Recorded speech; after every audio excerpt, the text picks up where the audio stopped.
Estimadas y estimados asistentes, muy buenos días a todas y a todos.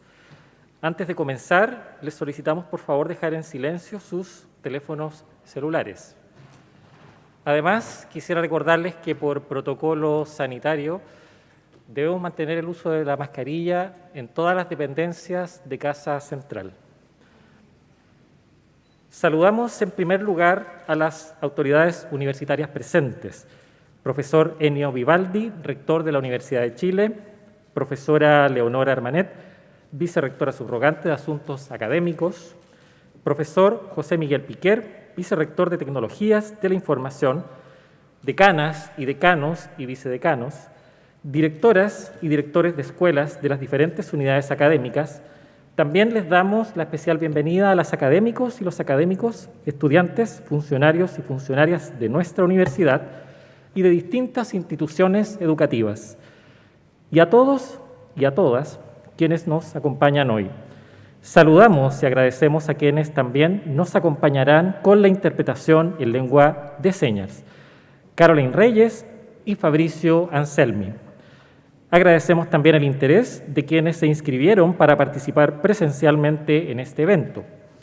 Por protocolo sanitario, el aforo es limitado en nuestra Casa Central, pero esta jornada y las siguientes se estarán transmitiendo en vivo a través del canal de YouTube de la Universidad de Chile, por lo que saludamos muy especialmente a quienes nos están viendo en este momento a través de este medio. El Departamento de Pregrado de la Vicerrectoría de Asuntos Académicos de la Universidad de Chile les da la más cordial bienvenida a la Semana de la Docencia 2022, luego de 2 años en los cuales los procesos formativos y toda la comunidad universitaria se han visto sacudidos por la crisis sociosanitaria generada por la pandemia y por la transición a una docencia remota de emergencia. En este sentido, la vuelta a la presencialidad y el contexto actual del país y del mundo han traído consigo, inevitablemente, nuevas preguntas y nuevos desafíos para la formación universitaria. Desde sus inicios, la Semana de la Docencia ha sido un evento institucional de carácter anual que busca promover la valoración de la docencia de pregrado a través de la conformación de espacios de reflexión colaborativa en torno a los desafíos de la docencia universitaria y del aprendizaje en la educación superior.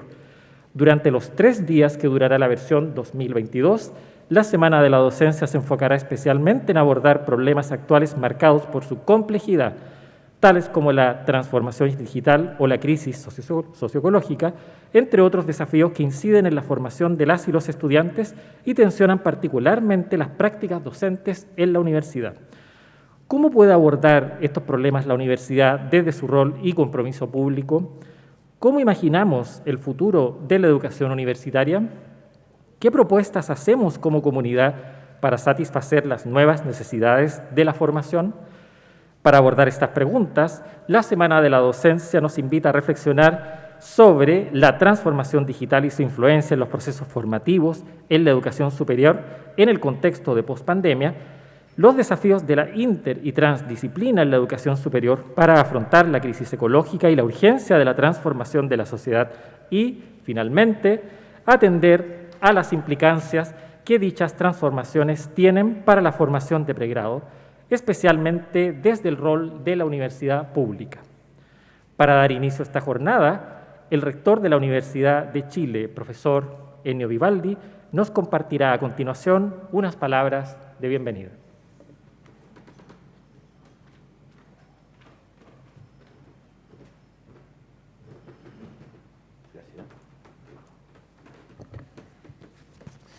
Hola, muchísimas gracias a todas y todos. Un saludo muy afectuoso. Reconocimiento, saludo a Leonor Armanet y a cada uno de ustedes. Gracias. Veo a Viviana, a los participantes en este panel. Partimos con un panel sobre tecnología. Señalo que nuestra universidad es la primera que genera una vicerrectoría de tecnología. Y también en algo que es muy propio de nuestra universidad y de nuestro país y que sería sorprendente en otras latitudes, esta universidad, ya que hablamos de tecnología, fue la que asumió la responsabilidad en la década del 80 de informatizar al país. Yo fui parte de eso por estar vinculado con informática biomédica, junto con Jo Piquer, Florencio Utrera y una serie, un grupo. Es raro que en un país sea una universidad la que toma la tarea de informatizar al país. Habitualmente uno esperaría que eso fuera una responsabilidad de gobierno, la empresa o quien fuere. Pero esa es la realidad de nuestra universidad y eso marca una responsabilidad especial. Y esa responsabilidad también se proyecta hoy día a la docencia. Somos, desde luego, como decía, la primera universidad con una vicerrectoría de tecnología, pero también una universidad que ha usado las tecnologías en el proceso docente como ninguna, y de ahí lo tremendamente pertinente que se ve este primer panel, cómo uno incorpora la tecnología a la función docente. Y eso creo que es algo que sin duda tenemos que destacar.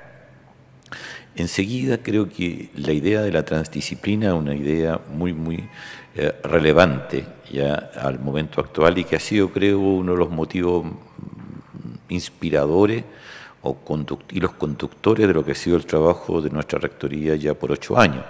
Y tiene que ver con entender que el proceso de abordaje de problemas que ha sido tan exitoso hasta ahora, hecho desde las disciplinas pertinentes, en otras palabras, el avance que ha tenido la informática desde la electrónica digital, las técnicas de programación, etcétera, son fabulosos.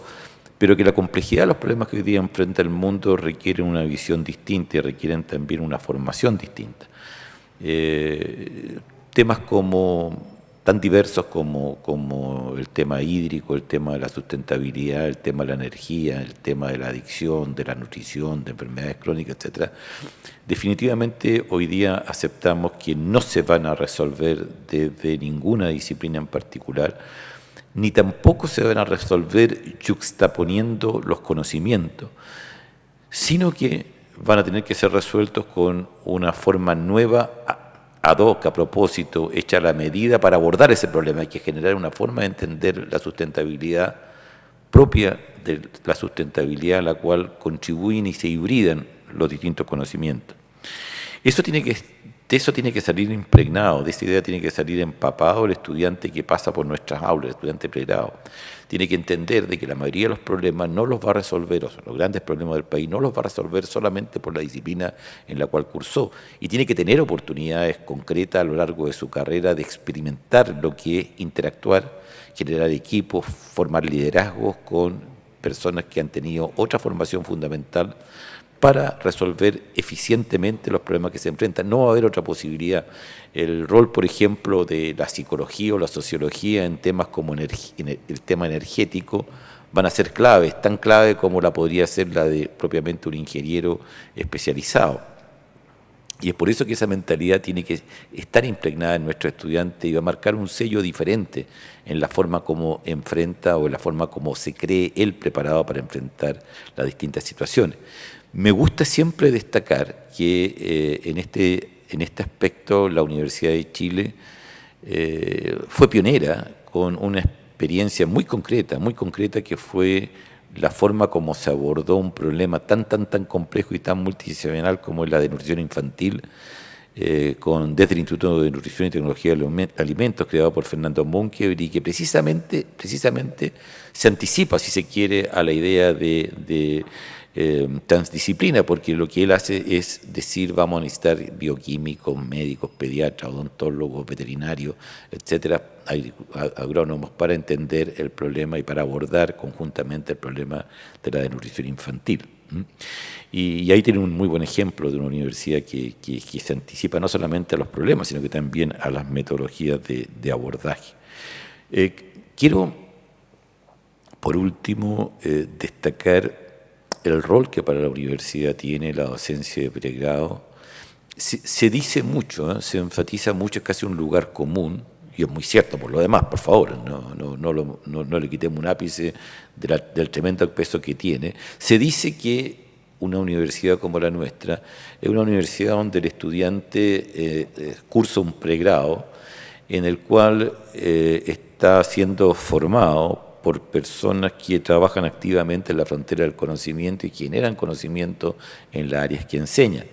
Que a diferencia drástica de lo que es la formación en las etapas previas a la universidad, aquí se enseña por personas que están situadas en una frontera del conocimiento y por lo tanto se problematizan las verdades, se enfatiza quizás más lo que todavía no se sabe, que de aquello de lo cual ya estamos relativamente seguros, y se genera entonces un ambiente que no sería posible si quienes participan en la docencia no fueran personas que están comprometidas con la génesis del conocimiento y con la creación de conocimiento en su respectiva área. Hay gente que ha estado en los congresos recientes de especialidades, gente que ha participado, que ha hecho presentaciones, que ha tenido la oportunidad de estar en debate de los distintos temas. Quizás no debería enfatizarse menos lo importante que es para la investigación, ¿ya? El que los investigadores tengan una experiencia de docencia en pregrado.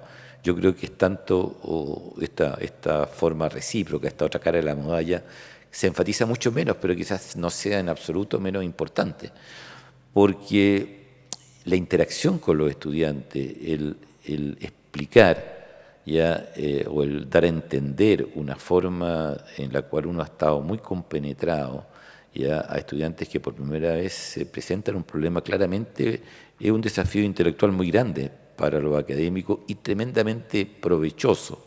Hay una anécdota famosa, alguna vez la conocí con nombres, señales, etcétera, pero que es muy lindo, probablemente muchos de ustedes la han escuchado, digamos, de este profesor que se frustra cuando explica un problema a un grupo de estudiantes de posgrado, y se frustra porque a pesar de todo su esfuerzo y preparación cuidadosa de esa clase, los estudiantes no entienden nada. Y decide abordarla de una manera totalmente distinta y los estudiantes de nuevo, para la frustración del profesor, no entienden nada. Entonces el profesor cuenta y por lo tanto decide ahora una tercera forma totalmente original de plantear esto. Y comencé, por lo tanto, a explicar con esta nueva metodología el tema. Y dice, cuando iba en la mitad de la explicación, de repente miro la pizarra y por primera vez yo entiendo el problema que estaba tratando de explicar. Y es una forma muy elocuente de entender cómo el proceso de explicar indisolublemente plantea una nueva forma que uno tiene de entender una determinada problemática. Y yo creo que eso da a la función docente una versión muy especial. Y lo otro, perdón, por experiencia propia o por experiencia de cualquier docente de pregrado, si me permiten, entre los ultraespecialistas hay una especie de, estoy obviamente exagerando, hay una especie de, no sé cómo decirlo, de pacto de silencio, en el cual hay algunos temas incómodos que uno ni siquiera se los plantea, como que están ahí, uno sabe que no tiene una respuesta para eso, o mejor no planteárselo. Entonces, muchas veces, en forma totalmente cándida, son los estudiantes que por primera vez un problema que un poquito esto es como el traje del emperador, digamos, que de repente hacen ver problemas que para el docente nunca quiere enfrentarlo, nunca quiere preguntarse por eso. Y eso hace mucho bien para situar en su realidad a los docentes. Bueno, tenemos una responsabilidad y termino señalando lo tremendamente importante que significa hoy día la reconstrucción de un espacio público que promete el proceso constituyente. Creo que hay una reacción muy clara yo creo que si algo genera el estallido social, sin duda, el desmantelamiento del espacio público, especialmente de esa educación pública que nos hermanó a todos, siendo de distintas condiciones socioeconómicas, ideológicas, religiosas. La educación pública siempre cumplió ese rol. Cuando la desmantelaron, ocurre entonces esta pérdida tremenda de cohesión social y que desemboca en el estallido. Y lo que quisiéramos es reencontrarnos como chilenos en una constitución que nos convoque, pero sobre todo que a esta apología del egoísmo a ultranza que hemos conocido y que no hubiera sido concebible si no hubiera sido en el contexto de una dictadura, nosotros pudiéramos contraponer de nuevo una idea solidaria, pero sobre todo de pertinencia al resto de la sociedad a la cual nos debemos, y eso va a ser especialmente importante, como aquí se ha señalado, en la relación que las universidades públicas, que las universidades estatales tengan con sus territorios, con su país, y la obligación que tenemos de que tanto la investigación como la docencia esté vinculada a las necesidades de cada pueblo, de cada territorio. Y creo que es una tarea muy, muy hermosa que nos queda para reconstruir una idea de un país solidario y de valores que nunca debieron haber sido cuestionados, mucho menos desmantelados. Y es por eso que creo que es un momento muy, muy importante para pensar cómo hacemos la docencia, cómo mantenemos el pluralismo, cómo mantenemos la inclusión y cómo generamos una universidad que, siguiendo la mejor tradición de su historia, esté al servicio de todos los chilenos. Muchas gracias.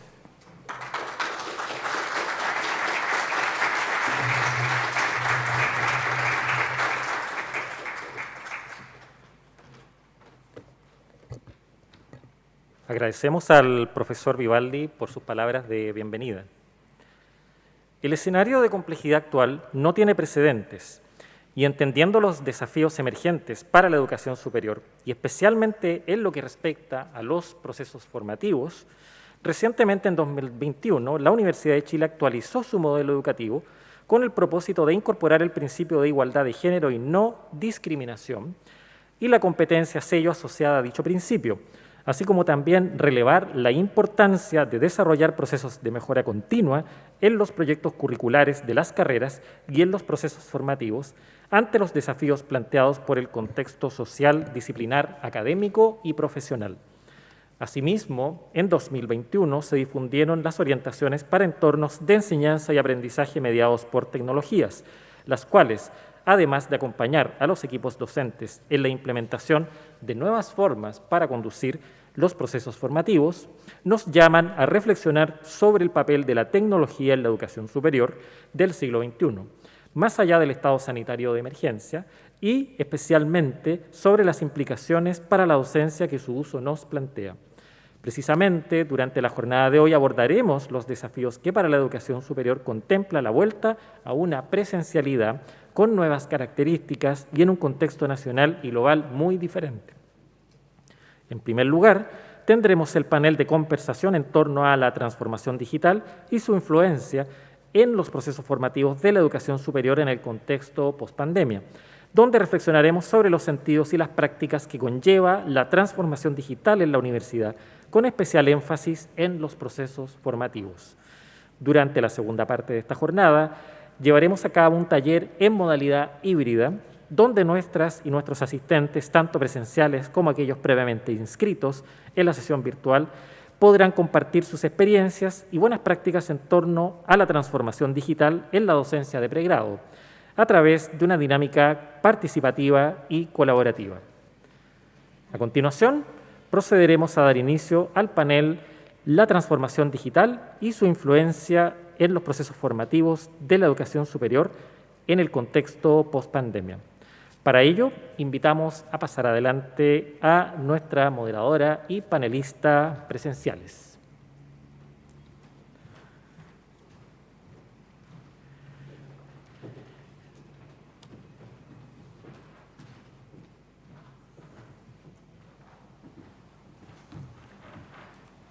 El presente panel será moderado por Viviana Sobrero Rollero, jefa de la Unidad de Docencia del Departamento de Pregrado de la Vicerrectoría de Asuntos Académicos.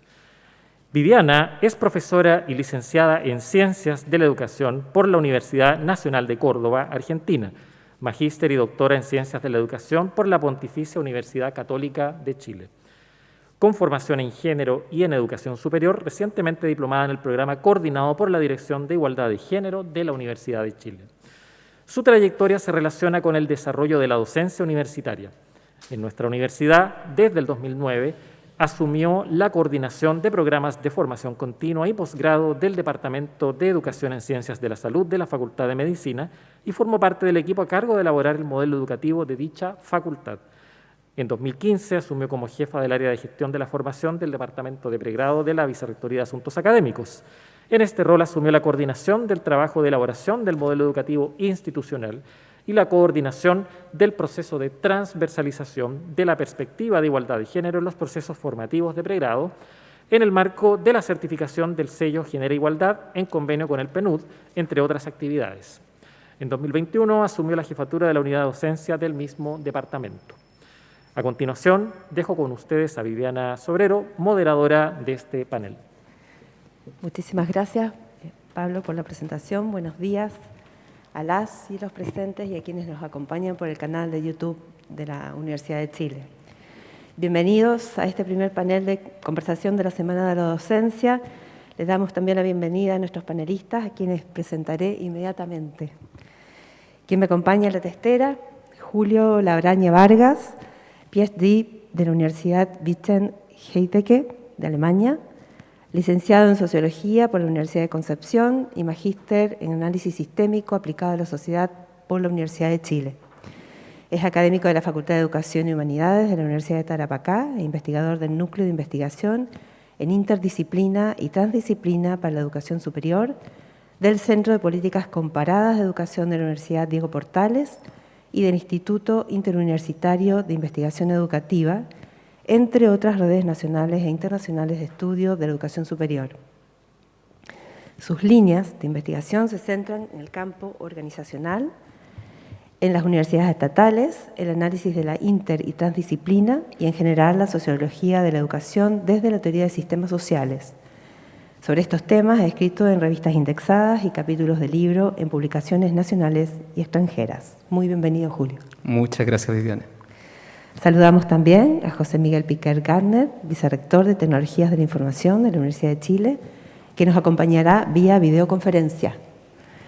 José Miguel es doctor en informática por l'École Polytechnique de París, Francia, ingeniero y magíster en ciencias de la computación de la Universidad de Chile. Académico del Departamento de Ciencias de la Computación de la Facultad de Ciencias Físicas y Matemáticas de la Universidad de Chile. Es uno de los pioneros en el desarrollo de Internet en el país. Obtuvo el primer Premio Nacional de Telecomunicaciones en el año 2015.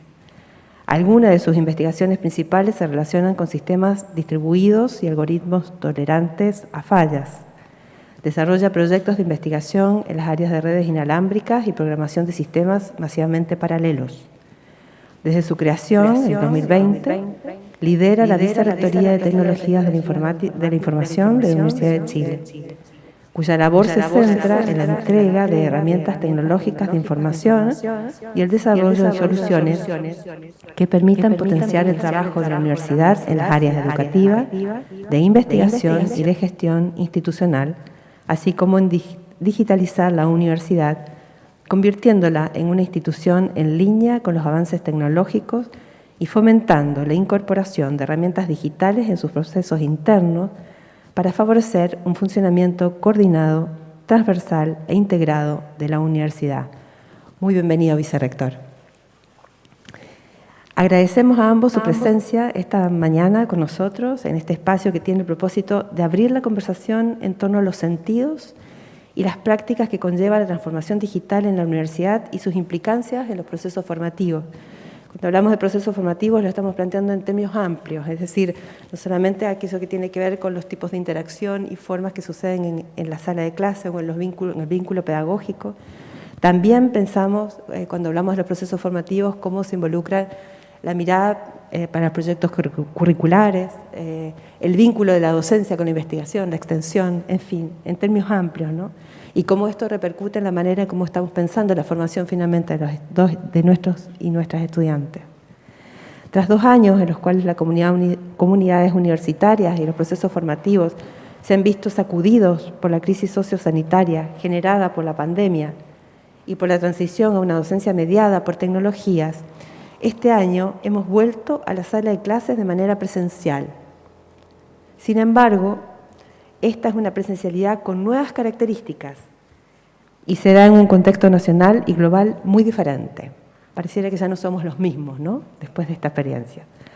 Si bien las universidades venían hablando de la transformación digital desde hace tiempo, ahora esta expresión parece cobrar nuevos sentidos. Justamente, este panel busca promover una reflexión académica desde visiones complementarias sobre los sentidos y prácticas que conlleva la transformación digital en la universidad y especialmente en los procesos formativos, tanto en la actualidad, pero también de cara al futuro, cómo nos proyectamos a partir de esta experiencia, ¿no? Bueno, para hablar de estos temas iniciaremos la conversación en torno a 3 preguntas que cada uno de ustedes podrá abordar desde su perspectiva y poner en diálogo con lo que proponga su compañero de panel, para luego dar espacio a las preguntas del público presente y de quienes participen en el chat de YouTube. Y si les parece, partimos con la primera pregunta, y yo creo que es la pregunta que nos estamos haciendo todos quienes hemos vuelto a la presencialidad y estamos inmersos en una comunidad universitaria, y es ¿qué aprendimos? ¿No?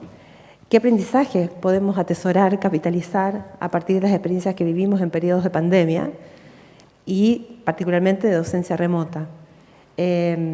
Tanto en cuanto a las posibilidades, es decir, cómo estos aprendizajes abren posibilidades, qué posibilidades vemos, pero también cuáles son los límites y los desafíos que la digitalización en la universidad nos plantea, ¿no? Y si les parece, podemos partir con el vicerrector. Te damos la palabra, José. Muchas gracias. Todos y todas las que están presentes. A ver, yo diría que lo que yo siento como más relevante del aprendizaje de este periodo va por 2 partes. Una buena, que es que en el fondo se puede utilizar estas nuevas tecnologías en una forma masiva, sistemática, que uno puede depender de ellas. Para mí incluso es un poco sorprendente, aún siendo del área, que estas videoconferencias, digamos, siempre funcionan hoy en día. Digamos, es muy raro que se nos caiga uno de estos sistemas, la infraestructura, no sé, de país, nacional, la infraestructura de servicios que proveen estas plataformas, son tremendamente estables y fueron muy confiables durante estos 2 años para sostener una universidad que estaba en emergencia y que logramos que más o menos, nosotros calculamos que como el 90% de la docencia de la universidad se mantuvo, digamos, gracias a estos soportes, y en forma sistemática, reiterativa, ¿no es cierto? O sea, en el fondo, la humanidad, digamos, logró sobrevivir a esta pandemia muy basados en el soporte tecnológico, que hoy día lo damos un poco por hecho, ¿no? Pero la verdad es que es notable que la infraestructura haya aguantado, ¿no? Y la segunda lección, que es menos positiva, ¿no es cierto?, es que la cosa no es tan fácil. O sea, que en el fondo que la tecnología funcione y que tengamos la capacidad de depender de la tecnología, por ejemplo, para hacer clases a distancia, no hace que esto sea mucho más fácil de que la docencia llegue y funcione, ¿no es cierto? O sea, en el fondo, la misma docencia presencial tradicional ya estaba crujiendo y sentíamos, digamos, de que había que hacer cambios a nuestra forma normal de hacer docencia, y esta versión remota como que profundiza esas brechas y esas distancias, ¿no? El fenómeno este de las cámaras apagadas de los estudiantes, que fue algo medio inesperado y que ocurrió en todo el planeta, además es bien interesante como fenómeno cultural, hizo muy difícil, digamos, mantener nuestra docencia en buen nivel y afectó mucho incluso yo creo que a la sanidad mental de toda la comunidad, y eso hizo que ahora, este semestre, cuando volvimos a la presencialidad, hubo una especie de avalancha, de desesperación de volver a la presencialidad todo lo más rápido posible, y tal vez se nos pasó un poco la mano en hacer esa transición un poco demasiado violentamente. Entonces yo resumiría un poco los aprendizajes en esas 2 líneas, o sea, que podemos hacer esto, que tiene un potencial gigantesco para el futuro de la universidad, para incluso cumplir nuestro rol de universidad pública, para llegar a lugares y a gente a los que nuestra presencialidad clásica no podíamos llegar, y que funcione y que se puede. Y por otro lado, la lección de que no podemos llegar y hacerlo y decidir, oye, vamos a seguir haciendo todo igual que siempre, pero ahora va a ser online. Y por lo tanto, yo creo que nuestro gran desafío ahora es cómo repensar una universidad, que ojalá la repensáramos como en forma definitiva, como una universidad híbrida, donde estos eventos, donde en parte hay gente local y en parte hay gente remota, hay profesores locales y profesores remotos, hay estudiantes locales, estudiantes remotos, se transforma en algo normal, en algo que tenemos que aprender a manejar bien, porque no es igual que lo que hacíamos antes, pero que genera un potencial gigantesco de lograr lo mejor de ambos mundos, ¿no? De fusionar lo bueno y a la gente que le gusta la presencialidad y estar ahí en la sala de clases con un profe, con el gigantesco alcance y masificación que nos permitiría el poder extender, digamos, nuestro alcance mucho más allá de los muros físicos, digamos, de nuestros campos. Eso es por mi lado. Muchas gracias. Repensar la universidad. Interesante. Julio. Yo creo que es una buena pregunta. Creo que lo primero es que la presencialidad es al día de hoy irreemplazable. La presencialidad física me refiero.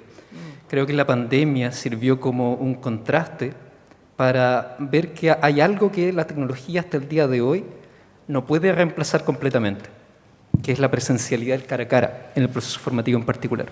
Y yo creo que ese resultado no debía sorprender tanto, es decir, si vemos la historia larga de las tecnologías, ha habido muchos intentos para intentar superar el plano de la interacción en el sistema educativo. Por ejemplo, desde 1900 se argumenta de la educación a distancia, sea a través de libros, por ejemplo, sea a través de televisión a distancia, sea a través de programas educativos mediante radio, etc. Y en cada uno de estos desarrollos tecnológicos se esperó que ahora vamos a pasar hacia una educación a distancia completamente normal. Y sin embargo, nunca se pudo separar el sistema educativo del plano de la interacción. Siempre parece que hay algo en el sistema educativo que... ¿Se escucha? Sí, bien. Parece que hay algo en el sistema educativo que constantemente lo inclina a depender del plano de la interacción, del cara a cara.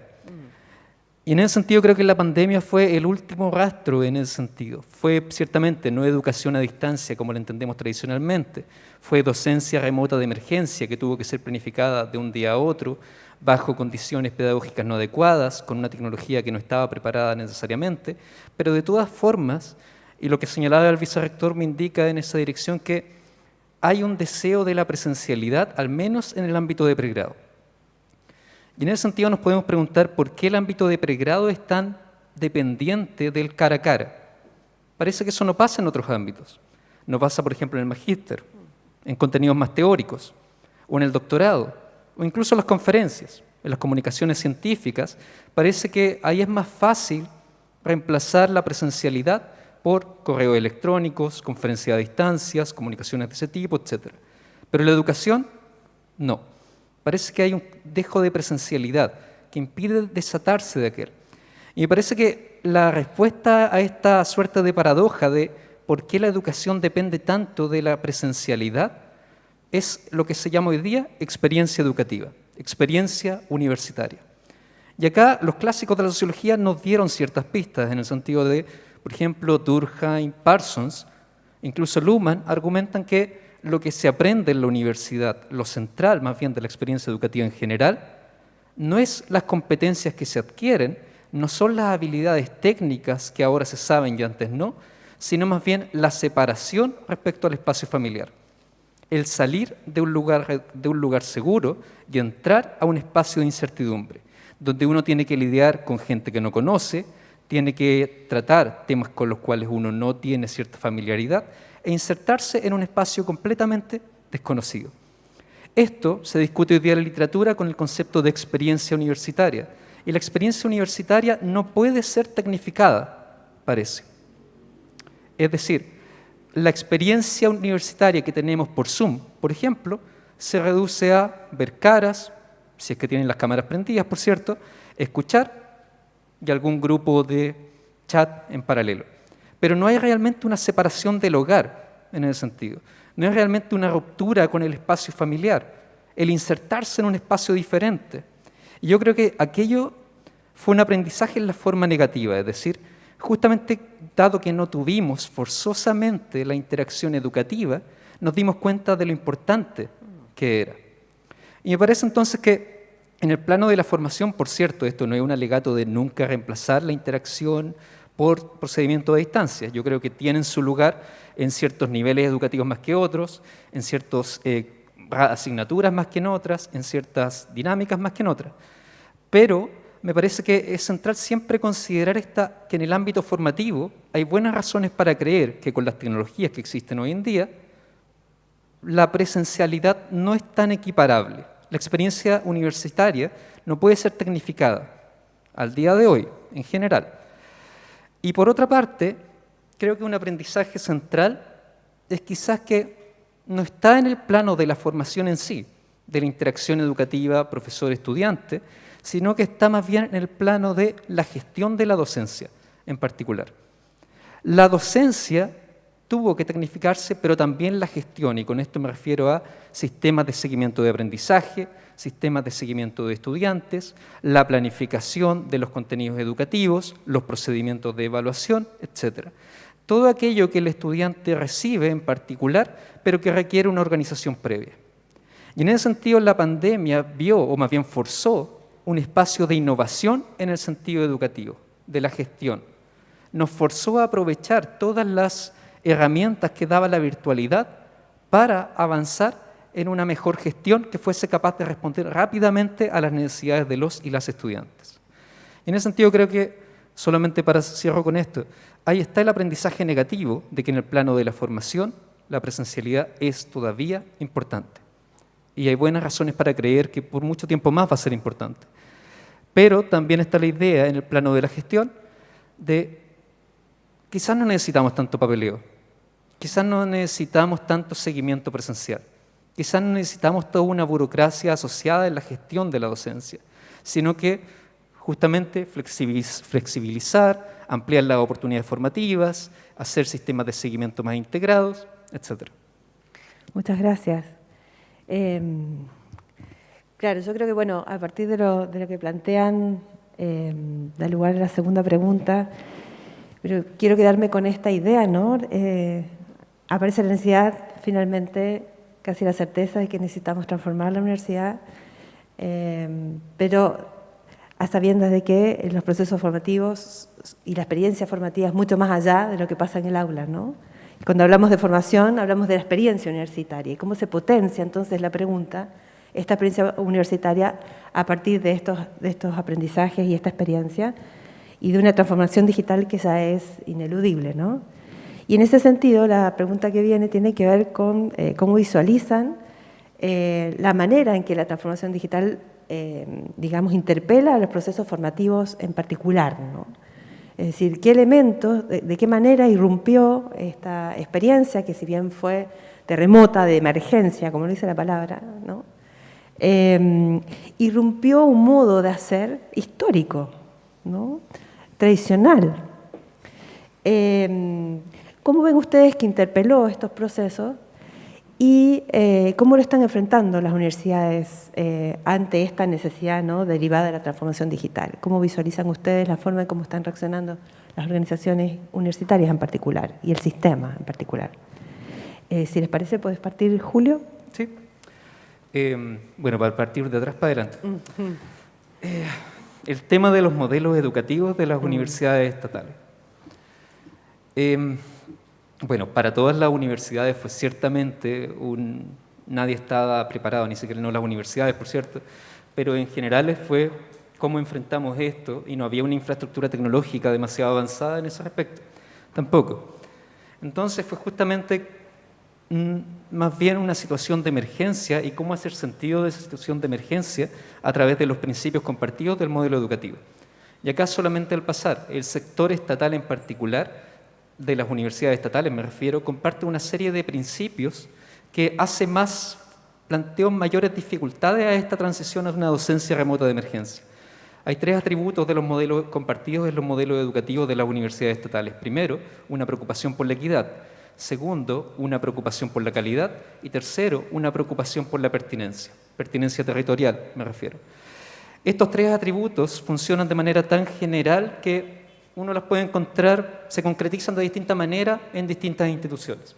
La equidad no es lo mismo para, digamos el caso, la Universidad de Chile que la Universidad Tecnológica Metropolitana o la Universidad de Aysén. Se presta atención a distintos grupos, por decirlo así. La pertinencia territorial tampoco es lo mismo, evidentemente, en una universidad de la zona norte, otra del centro, otra del sur. Y la calidad tampoco se entiende de la misma manera, pero siempre es formación de ciudadanos y ciudadanas integrales que sean capaces de aportar a sus respectivos territorios. Entonces la pregunta para el sector estatal fue cómo continuar con esta formación en condiciones de enseñanza remota a distancia, cuando no podemos traer los estudiantes. Y eso implicó medidas en cada uno de los frentes. Primero, dada la preocupación con la equidad, tenemos que asegurar cierta infraestructura tecnológica mínima en los y las estudiantes. Segundo, en lo que respecta a la pertinencia, necesitamos asegurar que los contenidos que estamos enseñando tengan en cuenta las circunstancias familiares que están viviendo cada uno de nuestros estudiantes. Fíjense que estas preocupaciones no se expresan necesariamente en otro tipo de universidades. En una universidad, por ejemplo, en que el estudiante es concebido solamente como un consumidor, alguien que paga por un título, no es necesario que haya una preocupación por la pertinencia territorial de sus conocimientos. La equidad no funciona como un paradigma tampoco, o al menos no obligatoriamente. En tanto pueda pagar y pueda recibir el título, ya es suficiente. Entonces, justamente el rol estatal o lo público de las universidades plantea una serie de desafíos para este sector, las somete a un estándar más elevado. Un estándar más elevado que, sin embargo, no poseen el financiamiento necesario para cumplir. Se someten todavía a condiciones de competencia por recursos, un financiamiento orientado a la demanda, ausencia en general de transferencias directas, etc. Entonces, la situación de las universidades estatales fue mucho más complicada en ese respecto y no debe sorprender que en ese escenario las mediciones disponibles, no solamente en las universidades estatales, sino en el sistema universitario en general, es que los aprendizajes decayeron. Los estudiantes, las estudiantes no aprendieron tanto como en otras generaciones. Y yo creo que acá hay una pregunta que solamente el tiempo puede resolver, es decir, ¿distinguirá el mercado laboral entre aquellos estudiantes formados en pandemia, formados a distancia en esta docencia remota de emergencia y aquellos que fueron formados en circunstancias más usuales o no? ¿Será una distinción relevante para el mercado laboral? Los mismos estudiantes habrán adquirido distintas herramientas producto de su docencia durante pandemia. ¿Habrá distintos tipos de socialización? Por ejemplo, alguien que no fue y no tuvo contacto con sus estudiantes o con sus compañeros y compañeras durante 2 años, indudablemente perdió cierta capacidad de socializar, de adquirir ciertas competencias relevantes. Y esto se da especialmente en los primeros años, es decir, los estudiantes que entran ahora en primer año y que tuvieron, digamos, tercero, cuarto medio durante pandemia, son estudiantes que pasaron 2 años encerrados con sus familias para bien o para mal y que tuvieron muy poco contacto fuera de esta plataforma virtual. Y eso plantea al mismo tiempo desafíos para la universidad, es decir, este no es nuestro estudiante presocializado, que tiene ciertas competencias sociales, por ejemplo, que sabe cómo hacer las cosas, etc. No, es un estudiante que por 2 años pasó la misma crisis, el mismo malestar, los mismos problemas de salud mental que probablemente todos sufrimos durante la pandemia. Creo que puedo dejarlo ahí. Después, si quieres, vuelvo a la primera pregunta. Sí, perfecto. Sí. Muchas gracias. Vicerrector, ¿qué opina? Gracias. Sí. A ver, lo primero es que yo creo que recién, algo así como el próximo año, yo creo que tipo el 2023, vamos a poder como saber mejor en qué quedamos, ¿no es cierto? O sea, como qué quedó en nuestro aprendizaje entre la ida y la vuelta, porque tengo la impresión de que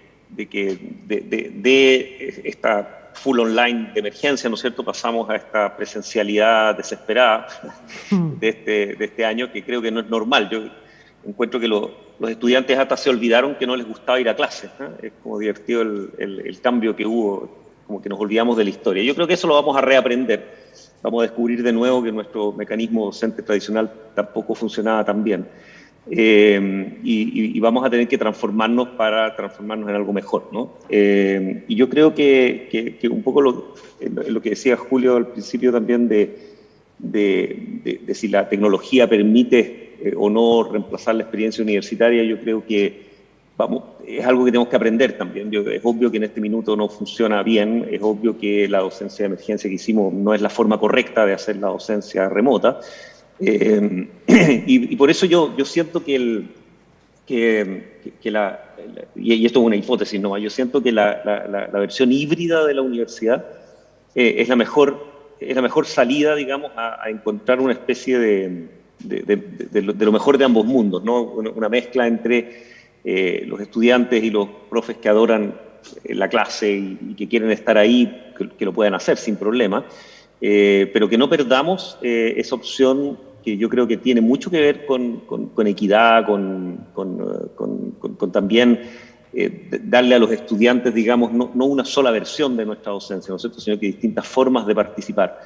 Yo creo que hay estudiantes para quienes el ir a una clase presencial realmente no les sirve, no aprenden en ese espacio tan largo de tiempo escuchando a un profe que se distraen y se van a otra cosa. En cambio, poder verlo después en un video con calma, donde lo pueden parar mientras toman nota, lo pueden poner en 2x cuando está muy fome, el poder manejar el propio estudiante su clase, digamos, ¿no es cierto? Es algo que un grupo importante de estudiantes cada vez más probablemente necesitan mucho. Por lo tanto, el poder entregar la misma docencia en varios sabores y colores, si ustedes quieren, yo creo que es una gran ventaja que nos da la tecnología. Y vamos a ir aprendiendo a utilizarla de mejor forma. El tema de la experiencia universitaria, es obvio que tenemos que encontrar formas de hacerlo mejor, porque ¿cómo hacemos para encontrarnos con alguien en el pasillo y conversar de otros temas, ¿no es cierto?, dentro de la comunidad? Yo creo que es algo que se puede, tenemos que descubrir. Yo creo que estas videoconferencias también pueden mejorar mucho para generar interacciones mejores, y nosotros vamos a ir aprendiendo. Algo para los más viejos, porque probablemente los estudiantes ya ni siquiera se acuerdan de lo que eran los teléfonos, ¿no? Pero el teléfono probablemente al principio fue parecido, o sea, la gente interactuaba por teléfono como algo raro y probablemente no conversaban de la misma forma que cara a cara. La verdad es que con el tiempo, después de 50 años y 100 años hasta el final, ¿no es cierto?, del sistema telefónico tradicional, la gente que nació con el teléfono aprendió a usarlo como algo natural, y no sé, la gente pololeaba por teléfono, se declaraban su amor por teléfono, conversaban las cosas más difíciles y durante largo rato por teléfono de la misma forma que si estuvieran presenciales, algo que probablemente al principio era totalmente imposible. O sea, también tenemos un aprendizaje nosotros mismos, digamos, cultural y mental, de cómo integrar estas tecnologías a nuestro cuerpo, ¿no es cierto?, y a nuestro entorno, y transformarlas en algo natural. Y eso, por supuesto, toma tiempo. Y para terminar nomás, pensando en lo del territorio, también eso lo encuentro fascinante, digamos. Tal vez lo podemos conversar en la última parte un poco más de futuro, pero yo creo que esta oportunidad, digamos, de tener estudiantes remotos permanentes, ¿no es cierto?, en nuestro pregrado, por ejemplo, nos abre a discutir eso, ¿no? O sea, ¿cuál es nuestro alcance? ¿Cuál es nuestro territorio? Si nos abrimos a un territorio virtual, ¿dónde estamos? ¿Dónde queremos estar? ¿Dónde una universidad pública, una Universidad de Chile, una Universidad de Tarapacá, que son universales pero territoriales al mismo tiempo? ¿Dónde queremos estar ahora que podemos decidirlo nosotros, ¿no es cierto? O sea, podemos decidir de dónde son nuestros profesores, de dónde son nuestros estudiantes. Queremos atender a la región, queremos atender a Latinoamérica, a Hispanoamérica, queremos ir más allá. Y es interesante porque nos abre el desafío como universidad pública de decidir hasta dónde queremos llegar y hasta dónde queremos abarcar. Y si nos asociamos además como sistema, ¿no es cierto?, de universidades públicas, no sé, nacionales, incluso latinoamericanas, podemos crear una universidad pública gigantesca y de un potencial que nunca antes había existido. Y estratégicamente creo que es un tema que deberíamos conversar, porque podemos cumplir mejor nuestra misión, pero también, digamos, tenemos que definirnos, ¿cierto?, qué queremos ser, porque queremos ser la mejor universidad del mundo y unirnos con las mejores universidades mundiales y transformarnos en una oferta universitaria gigantesca, o queremos ser, no sé, regionales, latinoamericanos. ¿Qué queremos ser, digamos? Se nos vuelve a abrir esa discusión que probablemente existió en el nacimiento de la República, y creo que es hora de empezar a conversarlo también, y no hay respuestas obvias ni fáciles a esa pregunta. Muchas gracias. Sin duda, el tema invita a abrir escenarios inconmensurables de preguntas que requieren todo su abordaje. Tenemos una última pregunta que justamente nos pone de cara a lo que están planteando y ya en sus intervenciones está presente, ¿no? Cómo pensamos el futuro, cómo nos proyectamos, pero considerando un elemento que tiene que ver con justamente el rol de la universidad pública, que ambos lo tocan en sus respuestas. Y solo por un tema de tiempo voy a tratar, si me permiten, de unir la pregunta que teníamos pensada con una pregunta que llegó del chat de YouTube, que va justamente en la línea de una pregunta que nos trae a un presente complejo. Sabemos que desde el rol de la universidad pública hay desafíos enormes, hoy día aún pendientes, ¿no? Una diversificación del cuerpo estudiantil cada vez mayor, brechas de género entre otras problemáticas que no solamente existen, sino que persisten a pesar de los esfuerzos, ¿no?, institucionales y sociales. Entonces, claro, una de las preguntas es cuáles son los aportes y los límites que plantea la transformación digital en contextos donde persisten profundas desigualdades. Y este es nuestro presente. Debiéramos pensar, nos encantaría de cara al futuro sentir que eso se resuelve, pero eso también nos tensiona. Y cuáles son las ventajas y aportes que ha significado el uso de las tecnologías en ese sentido, desde la mirada del rol público de la universidad, ¿no? Y decía, quiero articular, digamos, o empalmar esta pregunta con la pregunta que nos realiza Maribel Mora, muchas gracias Maribel, y es, ¿qué grupos de población estudiantil se vieron más afectados por la educación virtual? ¿Hubo algún grupo o población estudiantil para quienes resultó favorable? ¿Existen datos al respecto? Bueno, ese es el orden de las preguntas que nos gustaría abordar en esta última parte de la conversación. Y si te parece, José Miguel, te damos la palabra. Ok, muchas gracias. A ver, lo primero es que hay digamos, un espacio obvio donde el permitirle a estudiantes desde sus casas, sus lugares de residencia, conectarse a clases y participar de clases y no tener que moverse y transportarse en una ciudad compleja, ¿no es cierto?, a su sala de clases, obviamente le estamos dando acceso a una docencia, digamos, a gente a la que antes no le podíamos dar acceso, ¿no? Tanto gente con restricciones de movilidad como también por razones sociales, digamos, incluso en gente que vive en lugares donde es más peligroso salir, etcétera, faltan mucho clases típicamente cuando son clases presenciales, sobre todo en Santiago, pero supongo que es una realidad que se da en otras regiones también. Y por lo tanto yo creo que para ellos fue realmente un aporte. Creo que incluso para aquellos que van a clases, el hecho de tener las clases grabadas y poder verlas después, también constituye un aporte gigantesco para aquellas personas que son más dispersas y que se distraen en clase y qué sé yo. Por lo tanto, yo creo que sí, las tecnologías permiten, digamos, una inclusión y una equidad que antes no teníamos, ¿no?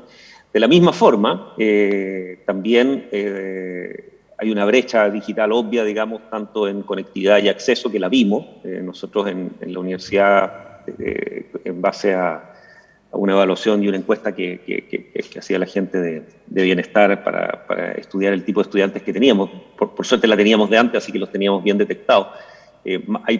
Había aproximadamente un 10% de nuestro estudiantado que tenía problemas serios de conectividad, espacio de estudio, en fin, que yo creo que, bueno, fuimos en su ayuda, digamos, y generamos conectividad y apoyos para ellos, pero es obvio que no se puede arreglar todo, ¿no es cierto? Y el problema de espacio de estudio y espacio de trabajo en una casa donde hay mucha gente, por ejemplo, en fin, y sobre todo en pandemia, donde estaba todo el mundo en la casa, obviamente se vieron mucho más afectados que las personas con situaciones más cómodas en sus casas, ¿no? Por eso es que yo siento que la hibridez es un muy buen camino, porque apoyamos un poco a todas las distintas versiones de estudiantes que tenemos. O sea, aquel que de verdad no tiene el espacio ni la posibilidad de lugares de estudio tranquilo y qué sé yo, puede ir a la universidad. Están las bibliotecas donde todavía probablemente ya no vamos mucho a buscar libros, pero sí podemos buscar espacios de trabajo con tranquilidad. podemos asistir a clases si nos gusta asistir a clases y tenemos la posibilidad, podemos ver la clase grabada si está disponible después, si es que no pudimos ir a clases o tenemos problemas, y podemos también asistir a clases remotas si es que estamos en nuestro espacio. Yo encuentro que ese modelo es un modelo que debiéramos empujar y que justamente cubre todas esas áreas de equidad, inclusión, ¿no es cierto?, y jugar este rol de universidad pública de aprovechar de tomar a estos estudiantes que no estábamos atendiendo bien en el esquema clásico, digamos, si ustedes quieren, ¿no?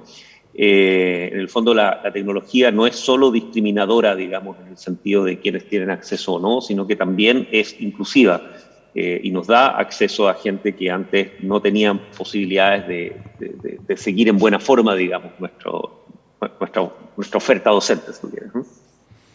Eso. Muchas gracias. Sí, justamente una de las cosas que asumimos y sabemos, ¿no?, que las tecnologías no son neutrales en términos de los tipos de interacción que generan y las posibilidades o dificultades o límites que generan también. Y por eso es tan necesaria esta conversación. Julio, ¿qué opinas? Equidad y transformación digital. Esa es la pregunta, ¿verdad? Y las poblaciones más afectadas. Justamente. O sea, mira, a riesgo de repetir un poco, creo que efectivamente está la idea de el carácter habilitante y restrictivo que tiene las tecnologías en general. ¿Qué quiero decir con esto? Por una parte es correcto, es decir, facilitan mucho el acceso, por otra parte hacen más independiente del momento en que ocurre la clase y por lo tanto para aquellas estudiantes que trabajan o que tienen otras ocupaciones pueden acceder al contenido de la clase cuando lo estimen disponible. En ese sentido, contribuye a reducir desigualdades, particularmente entre aquellos estudiantes de edad no tradicional, que no solamente se dedican a estudiar, sino que se dedican también a trabajar o a hacer otras ocupaciones. Hace posible eso. Sobre las cuestiones de cómo reproduce desigualdad, creo que hay que distinguir en dos frentes. Primero, en nivel del frente tecnológico, es decir, si uno no tiene un computador, si uno no tiene buena conexión a Internet, evidentemente la experiencia educativa a distancia se va a ver severamente restringida. Pero hay algo que está más oculto, que es que dado que la docencia a distancia por lo general tiene lugar dentro del entorno familiar, las dinámicas familiares también reproducen las desigualdades que tienen espacio ahí. Y en ese sentido quiero ir primero el simplemente tener un espacio de trabajo, un espacio que se puede dedicar para estudiar, un espacio sin ruido, un espacio sin interrupciones, un horario en particular que, como sabemos a través de nuestra experiencia docente, no es algo que esté distribuido equitativamente entre distintos segmentos socioeconómicos. El mismo hecho de tener una pieza de estudio, por ejemplo, un gran facilitador. Puedo encerrarme, puedo concentrarme, puedo escuchar la clase, no es algo que esté distribuido en todos casos. Me imagino que estuvo esa experiencia generalizada de un estudiante que estaba con la cocina de fondo o estaba con la televisión en el living de fondo, etcétera, que hace mucho más difícil el proceso educativo a fin de cuentas. Y también, no puedo dejar de mencionar, dinámicas de género. Si hay algo que la literatura ha enfatizado al día de hoy respecto al impacto de la pandemia es que justamente dentro del espacio familiar las estudiantes son cargadas además por responsabilidades de cuidado. Y eso implica que se les pide hacer uso de, no sé, cuidar a sus hermanos, cuidar a sus hermanas, hacer ciertas tareas que estudiantes hombres no son responsabilizadas. Por lo tanto, el hecho de que tengan la educación dentro de su espacio familiar, y dado que el espacio familiar está marcado por ciertas desigualdades, el uso de estas tecnologías termina paradójicamente naturalizando esas desigualdades, haciendo que, si no se presta atención, que no fue siempre el caso, pero si no se les presta atención, simplemente se reproduzca. Entonces, lo que quiero dejar como idea central acá es cierto, son habilitantes, principalmente en términos de acceso y en términos de disponibilidad, pero también se debe vigilar. El hecho de que el estudiante o la estudiante aprenda en casa significa que el entorno familiar tiene más importancia. Y si el entorno familiar es desigual, esas desigualdades van a permear más rápidamente en el proceso educativo y en la capacidad que tiene él o la estudiante de participar eficientemente en este. Muchas gracias, Julio. Es complejo, ¿no?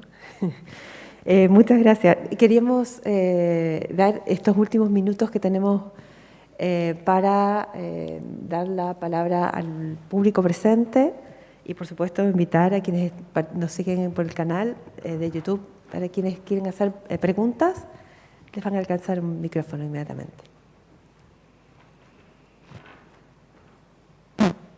Hola, buen día, gracias. Gracias por la... En chicharro. Parece que hay problemas con el micrófono. ¿Aló? ¿Aló? Ahí se escucha. Ya. Sí, voy a hacer lo más corta la pregunta, pero respecto a este tema de la equidad, mi pregunta tiene que ver con la infraestructura que ofrece la universidad, entendiendo que el estudiante no debe aportar él el recurso, sino que el recurso debe ser proveído por la universidad. Y que si bien me parece sumamente interesante el formato híbrido, genera ciertas dificultades, por ejemplo, lo que implica los traslados para los estudiantes, que tienen actividades presenciales híbridas y muchas veces implica traslados, o que en las mismas facultades pudieran no estar la infraestructura necesaria para que también escucharan en una clase en vivo o una clase grabada en un cubículo que le permita la aislación acústica necesaria, con una conexión a internet lo suficientemente rápida para no tener retraso en la clase, etcétera. La pregunta está por un lado la inversión en lo que es lo digital, pero también esto es dependiente de la infraestructura y es dependiente de los recursos que pueda proveer la universidad. Entonces, lo que quiero saber en qué momento está la universidad, y esto es, el paisaje bien heterogéneo en las distintas facultades, lo asumo así, digamos que puede haber un paisaje heterogéneo en términos de en qué momento estamos con infraestructura como para efectivamente tener una docencia híbrida que sea equitativa, y que no dependa de los recursos que el estudiante tenga que conseguir. Esa es mi pregunta. Gracias. Muchas gracias. Tenemos varias preguntas en sala. ¿Les parece que unimos 4 preguntas y después damos el turno de las respuestas? ¿Puede ser? Obvio. Muchas gracias. ¿Aló? ¿Aló? Por acá. Hola, buenos días. Domingo Namuncura, profesor del Diplomado de Diversidad de Género en la INAP, trabajador social, profesor de la Católica del Paraíso. Quiero preguntarle a los dos panelistas un tema que no tocaron, según yo, si no alcancé a escuchar bien, el sistema de evaluación en los cursos, digamos, fundamentalmente digitales. La experiencia que yo tuve el año pasado, que fue bastante compleja, además de las cámaras cerradas y todo aquello, era cómo estimular la participación de los alumnos y al mismo tiempo cómo realizar las pruebas o evaluaciones de tal manera que éstas fueran coherentes con la idea de la calidad de esas evaluaciones. Entonces, en algún momento se me ocurrió, y lo conversamos con los profesores de la escuela de trabajo social, incorporar un puntaje, por ejemplo, del 10%, por participación en sala digital.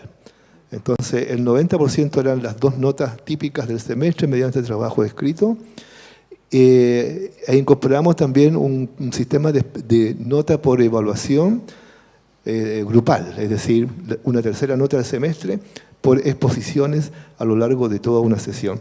Y el 10% de puntaje por participación era con cámara abierta y haciendo preguntas o algún planteamiento en clase, se convirtió en una nota. Eso tuvo un efecto inmediato porque realmente por ganar una nota más adecuada, digamos, los estudiantes participaron, abrían sus cámaras, en fin, y siempre me preguntaban, oiga, profe, ¿y cómo va el 10% de mi participación? Ahí está, está bastante bien, no te preocupes. Entonces, creo que esas fueron puras invenciones en el camino, pero ustedes a lo mejor tienen otras experiencias de cómo evaluaron a los alumnos en los cursos digitales sin pruebas presenciales y todo eso. Gracias. Muchas gracias. La siguiente pregunta, por favor. Aló, ahí está, gracias. Mi pregunta va sobre todo al vicerrector, pero si Julio también quiere aportar, sería excelente. Pensando en la hibridez, e incluso la hibridez en su mejor versión, entendiendo que creo que todavía por sistema nos falta mucho que avanzar para tener una buena hibridez, me preocupa que el tono de la modalidad tienda a ser individualista en el sentido de que es como lo que más le gusta al estudiante Y quizás pensamos poco, lo que me preocupa a mí es cuánto le resta la ausencia de un estudiante en sala a otro estudiante.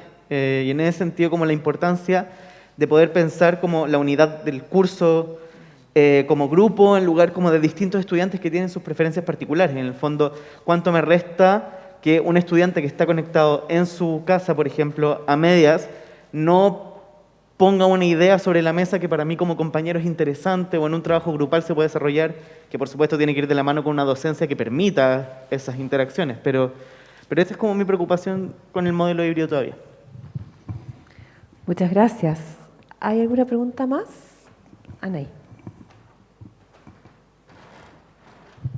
¿Aló? Ahí sí. Sí, muchas gracias, Anaí Urquiza, de la Facultad de Ciencias Sociales. Mi pregunta va, yo creo que un poquito hacia el margen de esto, pero me parece que es fundamental en el contexto de la semana, lo que estamos discutiendo, ¿no? Que tiene que ver con mirar cómo los procesos de digitalización están transformando el mundo en general, ¿no? No solamente las universidades, sino que están transformando el mundo. Y eso también tiene como consecuencia que el requerimiento en el ámbito laboral de los profesionales está siendo un poco distinto y seguramente eso se va a transformar de mayor manera y con mayor rapidez en los próximos años. ¿Cómo ven ustedes eso? O sea, ¿cuál es el rol que tenemos como universidad frente a estos nuevos requerimientos de la sociedad, frente de los profesionales que salen de nuestras aulas? ¿Y hasta qué punto la misma transformación dentro de nuestra universidad, por ejemplo, a través de modalidades híbridas o de abrir procesos mixtos, ¿no?, de trabajar también con otras herramientas, pueden contribuir o no a preparar y a desarrollar las habilidades que necesitan estas nuevas generaciones de profesionales, ¿no? Esa era mi pregunta. Muchas gracias. Solo por un tema de tiempo, podemos recoger una pregunta más y cerramos con las respuestas de nuestros panelistas.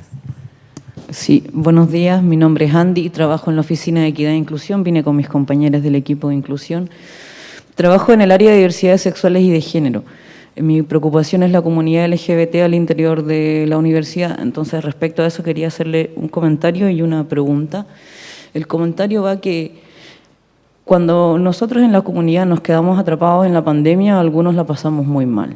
Entonces, más allá de las condiciones, más allá, sumado a las condiciones materiales, ¿no?, de conectarse, hay estudiantes que el problema son sus propias familias y que la universidad se transforma en el espacio más seguro, más cómodo. Actualmente estamos desarrollando una política de diversidad sexual y de género para que efectivamente haya un apoyo más institucional.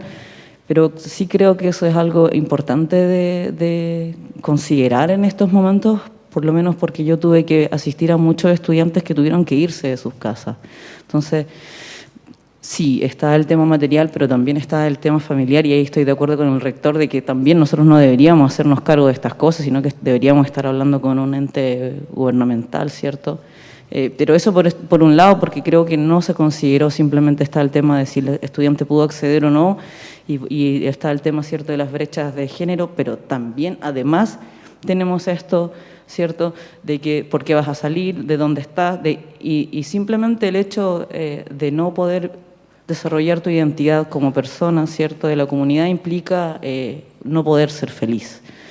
Y me da la impresión que en todo esto que estamos hablando de aprendizaje no se está considerando el desarrollo integral de las personas o la convivencia. Y si estamos pensando en una universidad pública con un rol transformador, tiene que considerar que las personas nos organicemos, ¿cierto?, y pongamos los conocimientos que tenemos en la universidad a disposición de una sociedad transformadora. Entonces, quería saber, como para la comunidad LGBT, el tema de la presencialidad se vuelve crucial en la identidad e incluso en instancias de resistencia. Quería saber si existiría algún tipo de tecnología que nos pudiera ayudar con el desarrollo más bien de la convivencia, no como algo apartado del aprendizaje, sino que lo potencie. Gracias. Muchísimas gracias por sus preguntas. Damos espacio entonces a las respuestas. Si les parece, podemos partir con Julio. Sí. Ya. Entonces, la primera pregunta fue... no, creo que voy a abordar varias al mismo tiempo. Efectivamente, no es responsabilidad del estudiante de la estudiante tener tecnología. No, evidentemente la universidad y el gobierno, en el caso de las universidades estatales, debía ser responsable de asegurar que en condiciones de crisis, de docencia de remota de emergencia, se cumpliese al menos la infraestructura tecnológica mínima para que el impacto de esta crisis no fuese, o más bien de esta emergencia, no fuese demasiado. Sobre la segunda pregunta de los procedimientos de evaluación, de los sistemas de evaluación y la idea de participación. Sobre eso, primero decir que la participación es mucho más difícil en general en condiciones a distancia. El fenómeno de las cámaras apagadas, por cierto, el fenómeno de no ir a clase y después simplemente escuchar la grabación, son cuestiones muy, muy recurrentes. Y es porque, y eso hay muchos estudios realizados de por qué los estudiantes participan menos en la modalidad virtual, y es porque no se siente la presión de la presencialidad. En la presencialidad hay una percepción mutua que motiva a que el estudiante se sienta motivado a participar. Por ejemplo, el profesor puede quedarse mirando, un silencio como con mucho sentido, y entonces está la expectativa de que el estudiante diga algo. Pero en cambio, en la modalidad de distancia que tenemos hoy día por Zoom, el docente o la docente solamente ve la cámara, pero puede estar mirando a cualquiera. No hay ningún espacio de estoy esperando una respuesta de tu parte. Y por eso lo que usted mencionaba, el tema de la participación, en general es lo que se recomienda, pero considerando de que es muy difícil avanzar en esa dirección. Participación, integrar, y al mismo tiempo reconociendo, y esto me enlazo con la última pregunta, dado que la centralidad de la docencia a distancia, dado la importancia que adquiere la familia, si es que no se tematiza cómo él o la estudiante está inserta en ella, corre riesgo de reproducir las desigualdades que están dentro del espacio familiar. Es decir, la experiencia, y creo que el concepto de experiencia es súper relevante en ese sentido, porque nos lleva de inmediato a cada caso en particular. Entonces, hablamos en general de docencia en abstracto, o de docencia a distancia en abstracto, pero es preciso reconocer que cada estudiante enfrenta un espacio similar, distintivo, con ciertos facilitadores y con ciertos obstaculizadores que se derivan no de la tecnología, como mencionabas tú, sino que precisamente del espacio familiar, de los prejuicios que tiene la familia, de las oportunidades que da la familia, de la dinámica familiar en particular. Para decirlo solamente en una frase, educación a distancia significa que la familia adquiere mayor relevancia. Y cuando la familia adquiere mayor relevancia, puede ser para bien, pero también puede ser para mal en el espacio formativo. Y sobre la pregunta de digitalización, me estoy apurando solamente porque sentí la presión. Muchas gracias. Pero una presión que no sentiría en el espacio de Zoom, por si acaso. Pero es la pregunta de digitalización y empleabilidad. El concepto clave acá es cuarta revolución industrial y la idea de que la formación al día de hoy no es suficiente. Las universidades, al menos desde el siglo XIX, siglo XX, se articularon como instituciones profesionalizantes de las disciplinas. Y eso implicó que se creasen facultades, departamentos, altamente especializados en un ámbito del saber, con el paradigma de formación siendo, creemos, un experto, una experta en un ámbito en particular. Y lo que nos plantea la cuarta revolución industrial, lo que nos plantean los problemas complejos en general, es que los problemas o la formación no necesariamente tiene que ser disciplinar. Nuestras universidades pueden configurarse de manera especializada, pero la realidad no tiene por qué demandar eso, por decirlo así. La inserción laboral tampoco. Cuarta revolución industrial significa, en breve, alta digitalización o más bien alta automatización de ciertos empleos, mayor desempleo en ese sentido. Y una universidad o las universidades hoy en día son principalmente la función por la cual se legitiman es por su labor profesionalizante, en el sentido de formación de ciudadanos y de ciudadanas integrales, por cierto. Pero esa justificación, y esta idea me parece central, no está escrita en piedra. Es perfectamente posible que las universidades empiecen a perder legitimidad si es que no son capaces de asegurar una inserción laboral adecuada, si es que acaso empiezan otras instancias formativas a adquirir relevancia. Por eso me parece tan importante lo que se planteaba en aquella pregunta, es decir, las universidades necesitan convertirse en este espacio de reflexión continua sobre qué hacer, no hacer simplemente lo que se hacía hace 50, 100 años, formación de de profesionales especializados, sino más bien qué se requiere hoy en día. y cómo adecuar nuestra estructura organizacional en ese respecto. Muchas gracias. Vicerrector, tu turno. Gracias. Voy a tratar de que se note que también siento la presión acá, lejos. Ok, a ver, por el lado de la primera pregunta de infraestructura, claro, como decía Julio, yo creo que hay una parte que la universidad tiene que cumplir. Y también pienso que hay una parte que tenemos que seguir cumpliendo. O sea, más allá de la pandemia, yo creo que tenemos que aceptar que ciertos apoyos, de alguna forma, yo creo que debemos dejar para siempre la idea de que todo estudiante de la universidad tiene que tener un acceso a Internet razonable y un dispositivo que le permita por lo menos ver los videos, ¿no es cierto?, ese tipo de tecnología. No podemos garantizar el acceso de todos en los distintos lugares donde están, pero la idea es ayudar en esa dirección y yo creo entonces que ese apoyo para chips de conectividad y para tablets y equipamiento es algo que vamos a tener que mantener para siempre, digamos, un poco. Yo lo veo parecido a como la biblioteca antes te prestaba un libro, digamos, para aquellos que no podían comprarlo. La idea ahora es también dar la conectividad y el equipamiento que se necesite para tener acceso, ¿no? Y por supuesto, como siempre, digamos, igual como también probablemente las bibliotecas siempre fueron así, tampoco no da para que todo el mundo tenga ese servicio, sino que vamos a tener que siempre abusar de aquellos que ya lo tienen resuelto y que ya tienen conectividad para que no tengan que dársela a ellos, digamos, y dársela siempre a los estudiantes que más lo necesitan. Y por el lado de la infraestructura universitaria, por lo menos en la Universidad de Chile tenemos una gran ventaja de que la red que interconecta a todos los campuses de la universidad es común, digamos, y infraestructura central que manejamos nosotros en la vicerrectoría. Y eso hace que podemos garantizarle a todos los campuses que tienen un muy buen acceso a Internet como campus, ¿eh? En lo que todavía fallamos, y yo creo que va a haber que repensar un poco esa estructura ahora en esta nueva modalidad donde como que la conectividad, digamos, es esencial al proceso docente, es es como la red dentro de cada campus, ¿no es cierto? O sea, dentro de cada departamento, cada sala de clase, ahí yo creo que vamos a tener que meternos un poco más para poder garantizar que ese potencial de ancho de banda que tiene el campus se aproveche bien, ¿no? Y ahí todavía efectivamente hay diferencias, ¿no? Y de nuevo, eso es algo que tenemos que garantizar para siempre, como decía, ¿no?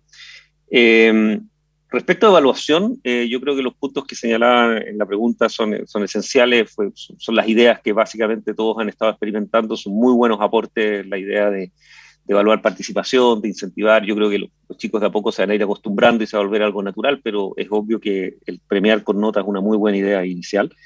Lo otro que he visto, y lo he aplicado harto en mis cursos, pero no siempre no funciona para todo tipo de cursos, pero que lo he visto harto en la parte, me toca hacer cursos un poco más avanzados, entonces es un poco más fácil para mí, creo, es hacer evaluación a distancia individuales, pero con preguntas muy abiertas, ¿no? Con preguntas que no tienen una respuesta fácil, obvia, no es tipo alternativas ni sí o no, más bien tienen varias respuestas posibles y lo que importa es cómo la argumenten, ¿no es cierto? Y en escenarios donde obvio que no es fácil encontrarlos en Google y encontrar una pregunta exactamente igual. Entonces, con un poco de creatividad y en áreas, como digo, un poco más avanzadas, donde las respuestas no son obvias, en el área de ingeniería, por ejemplo, propongan una arquitectura de solución para este problema y justifiquen por qué y por qué sí y por qué no. Entonces, ahí es muy fácil detectar la copia, entre comillas, porque las ideas son muy personales.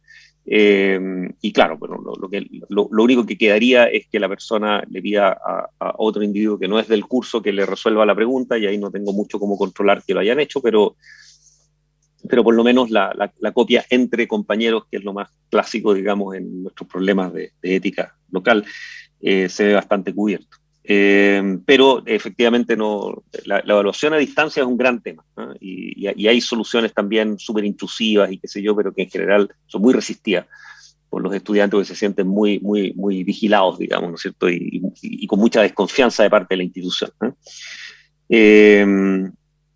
Ok, la pregunta de la hibridez, sí, claro, es como si la preferencia del individuo va por sobre el grupo. Va un poco en las dos direcciones, y yo creo que efectivamente es un poco una pregunta abierta que nos vamos a tener que ir resolviendo en el camino. También, porque hoy día, en el fondo, lo que hacemos en esta clase presencial clásica, digamos, en el fondo estamos imponiendo un modelo que decidimos, mira, al promedio, los que mejor aprenden es yendo a clase y estando 1 hora y media sentada delante de un profe hablando. Pero ¿qué hacemos con el pedazo que no está dentro de esa mayoría, que además es supuesta porque no la hemos estudiado mucho últimamente, y que no aprende así, ¿no es cierto? Y de alguna forma no le estamos dando opción de tener otro camino.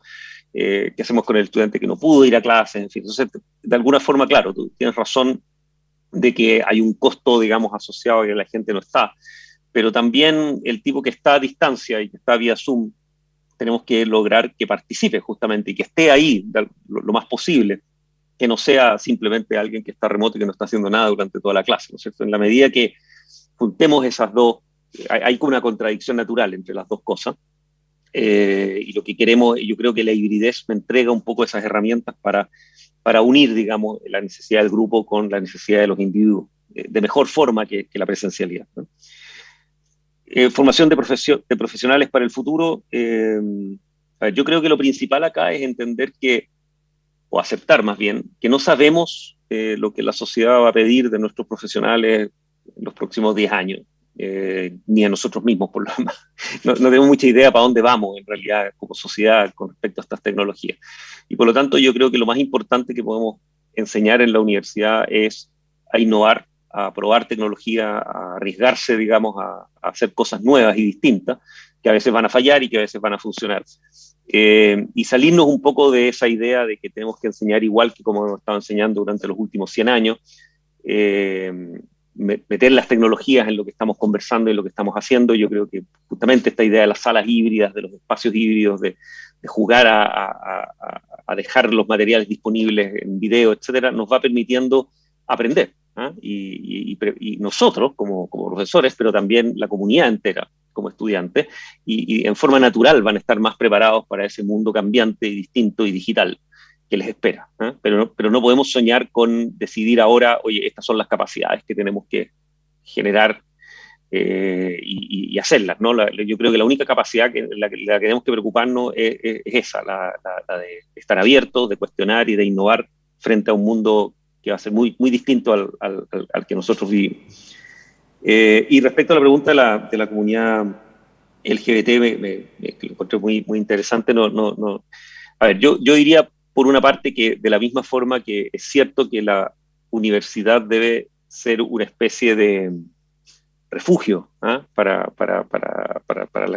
para la comunidad LGBT como para la gente que está mal en su casa o en su familia, y que efectivamente, yo creo que ese punto de Julio a mí me preocupa, porque efectivamente no tengo mucha respuesta a eso. ¿Qué hago con el estudiante que le haría súper bien salir de su entorno familiar o de su lugar y ir a un lugar abierto, digamos? Y yo creo que ese es un gran aporte que la universidad siempre ha hecho a la sociedad. Pero también creo que debe ocurrir lo contrario, ¿no? La persona que se siente acosada en su entorno universitario por alguna razón u otra, el poder refugiarse y poder mantenerse yendo a clases sin sufrir, digamos, el acoso de sus pares, también puede ser un refugio y un respiro. Y de la misma forma, yo creo que tu pregunta también se aplica a la comunidad universitaria completa, de cómo podemos volver a tener espacios universitarios, ese espacio de pasillo, ese espacio de patio, donde nos juntamos, donde conversamos y nos hacemos parte de una comunidad social, digamos, más allá de la sala de clases, ¿no? Y yo creo que eso es algo que la tecnología va a ir descubriendo, va a ir aportando, vamos a ir generando funcionalidades para ello.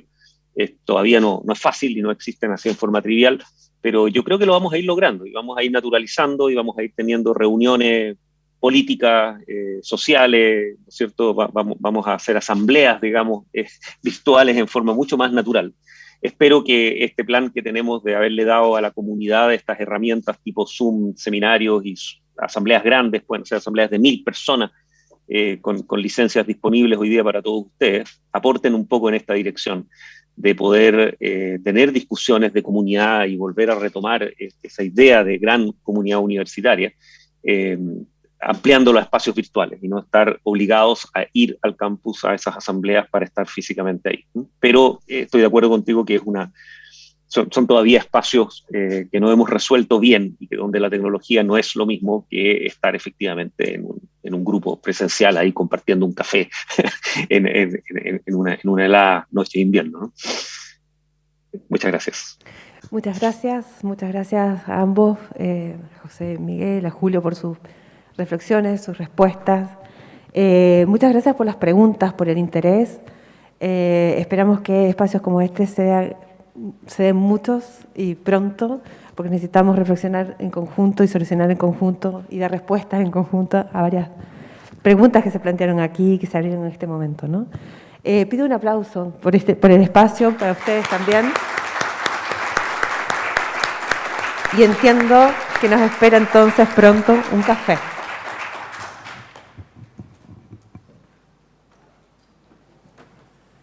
Muchas gracias entonces también a nuestros panelistas y moderadora. Y bueno, y especialmente a quienes han asistido tanto presencialmente ya como siguiendo esta transmisión a través del canal de YouTube de la Universidad de Chile. Para quienes participarán en el taller que se desarrollará a continuación, les informamos que ahora tendremos un receso de 20 minutos, por lo que les invitamos a estar atentos al inicio de este taller y especialmente a quienes previamente se han inscrito para participar en modalidad virtual a través de la sesión de Zoom programada para ello. Muchas gracias.